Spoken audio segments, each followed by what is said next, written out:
नमस्ते, जय भीम, आदाब, सत श्री अकाल साथियों।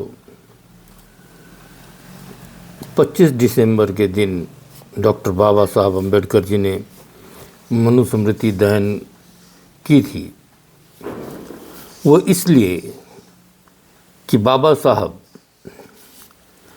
वो भी चाहते थे कि भारत में इंसान को इंसान समझा जाए। इंसान एक ऐसा इस संसार में जीव है जिसे मन है, मन, और मन काफ़ी चंचल होता है। बाबा साहब को यूं ही बोधिसत्व की उपाधि अंतर्राष्ट्रीय स्तर पर नहीं मिला है।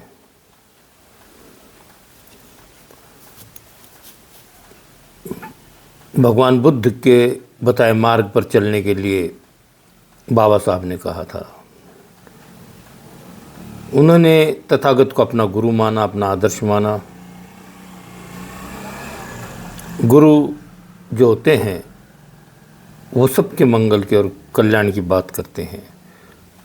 तथागत बुद्ध ने कहा कि अगर मैं भी कहूँ तो मेरी बातों को सहजता से मत लीजिए, उन्हें अपने दिमाग की कसौटी पे नापिए तौलिए, और आपका अगर उसमें कल्याण निहित है तो आप उसे अपना लीजिए। आपको खुद अपना दुख दूर करना होगा, तथागत का कहना है। आप अपने राह के, आप अपने मन के अंधकार को स्वयं दीपक बनकर दूर कर सकते हो। आचार्य रजनीश जी के भी एक वक्तव्य में वो बता रहे हैं प्रवचन में कि मनुस्मृति जो है भारत के अंदर 4 वर्णों की निर्माता है।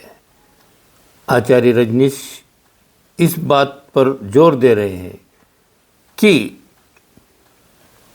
अपने मतलब के लिए, अपने फायदे के लिए जो 4 वर्ण बने, जिन्होंने बनाए, उन्होंने शूद्रों की दशा इतनी बदतर बताई है कि वो एक टाइम पर जानवर जिस रास्ते पे चल सकता है उस पर शूद्र नहीं चल सकते थे।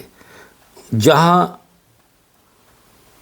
पशुओं को पानी की हर तालाब में आराम से लेटने की इजाज़त थी, केवल मनुष्य में जिन्हें शूद्र कहा गया या जिन्हें शूद्र बताया गया, वो पशुओं से बदतर उनके साथ में बर्ताव हुआ। तो इसीलिए शायद द्रवित होकर बाबा साहब को जो लगा कि नहीं, ये इंसानों के लिए सही नहीं है, तो शायद इसीलिए बाबा साहब ने देखा कि स्त्रियों की भी दशा बहुत बुरी बताई गई है। इसलिए सब समान होने चाहिए, अधिकार सभी के लिए है, इंसान इंसान बनकर रहे। शायद यही सोच डॉक्टर बाबा साहब अम्बेडकर की रही है। इसीलिए पहले हमें पढ़ना होगा कि ये चीज़ क्या है, फिर तुलनात्मक अभ्यास करके हमें बाकी के फैसले करने चाहिए अपने लाइफ में, अपने जीवन में। विरोध किसी भी चीज़ का नहीं होना चाहिए। हम लोग इंसान हैं, इंसान बनकर जिए, यही सद्मंगल कामना है। एक दूसरे की इज्जत करें, एक दूसरे मानव के प्रति नफ़रत के बीज न बोएं, यही मानवता की पहचान है। भारत में सदियों से यही होता आया है। हम एक दूसरे के सुख दुख के साथी बने, किसी से नफ़रत न करें। कोई धर्म या मजहब किसी को भी बैर या नफ़रत की बातें नहीं सिखलाता। इसलिए हम लोगों को सतर्क रहकर क्या अच्छा है, क्या बुरा है, ये अपने दिमाग की कसौटी पर नाप तोल कर लेना है। इतनी मंगल कामना करता हूँ। सब स्वस्थ रहें, सब अच्छे रहें, सबका मंगल हो, सबका कल्याण हो। जय भीम, नमो बुद्धाय साथी।